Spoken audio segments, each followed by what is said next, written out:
चावल का एक दाना। द्वापर युग में पांडव वनवासी का जीवन जी रहे थे और महाकपटी दुर्योधन हस्तिनापुर में एक राजविलासी जीवन जी रहा था। एक दिन महर्षि दुर्वासा अपने शिष्यों के साथ हस्तिनापुर अतिथि बनकर पधारे थे। दुर्योधन ने काफी अच्छे तरह से उनका आतिथ्य किया।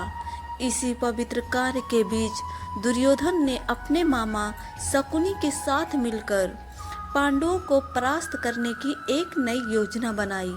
जब महर्षि दुर्वासा ने कहा कि हम अब भोजन करेंगे, तब दुर्योधन बोला कि ऋषियों को भोजन कराना तो एक महापुण्य का कार्य है, लेकिन महर्षि दुर्वासा, मैं आपसे अनुरोध करता हूँ कि इस महापुण्य को प्राप्त करने का अवसर मैं अपने बड़े भ्राता युधिष्ठिर को देना चाहूँगा। इतना कहकर दुर्योधन ने महर्षि दुर्वासा और उनके शिष्यों को नज़दीक के वन में बसे युधिष्ठिर की कुटिया में भोजन करने के लिए भेज दिया, क्योंकि वह जानता था कि दोपहर के समय उस समय पांडव द्रौपदी सहित खाना खा चुके होंगे और कुटिया में अन्न शेष नहीं होगा। कुछ ही समय में महर्षि दुर्वासा अपने शिष्यों के साथ पांडवों की कुटिया के सामने थे।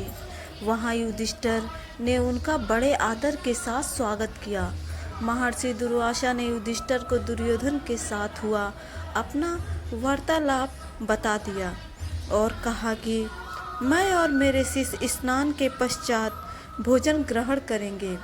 इतना कहकर वह सभी ऋषिगण स्नान करने के लिए नदी पर चले गए। धर्मराज युधिष्ठिर ने यह बात तुरंत जाकर द्रौपदी को बताई। द्रौपदी ने कहा, इस वक्त तो हमारे पास कुछ भी भोजन शेष नहीं है। द्रौपदी का दिल यह सोचकर घबराने लगा, अगर ऋषियों को भोजन नहीं कराया तो उन्हें महर्षि दुर्वासा के क्रोध और शाप का पात्र बनना पड़ेगा। उस कठिन घड़ी में द्रौपदी अपने मित्र सखा कृष्ण को याद करने लगी। उसी वक्त लीलाधर कृष्ण के द्रौपदी की कुटिया में अंदर प्रवेश किया।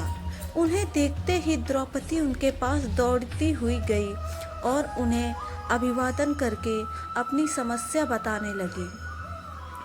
कृष्ण ने कहा, द्रौपदी, तुम्हारी समस्या को कुछ समय के लिए भूल जाओ और सबसे पहले मुझे कुछ खाने को दो, बड़ी जोरों की भूख लगी है।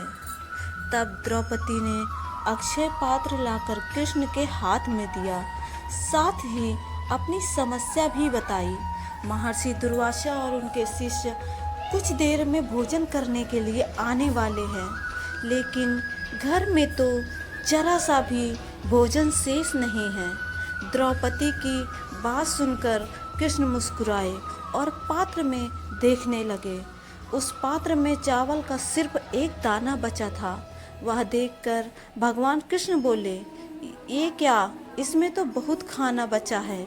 और वह चावल का वह बचा हुआ दाना उन्होंने खा लिया। इधर कृष्ण के चावल का वह दाना खाते ही उधर स्नान करके नदी से बाहर निकले महर्षि दुर्वासा और उनके शिष्यों का पेट भर गया और वह उन्हें डकारें आने लगी और वह युधिष्ठिर की कुटिया की ओर जाने के बजाय अपनी यात्रा के लिए प्रस्थान कर गए। इस तरह चावल के एक दाने से ही कृष्ण भगवान में ऋषियों को पेट भरकर उनके क्रोध और शाप से पांडवों की रक्षा की।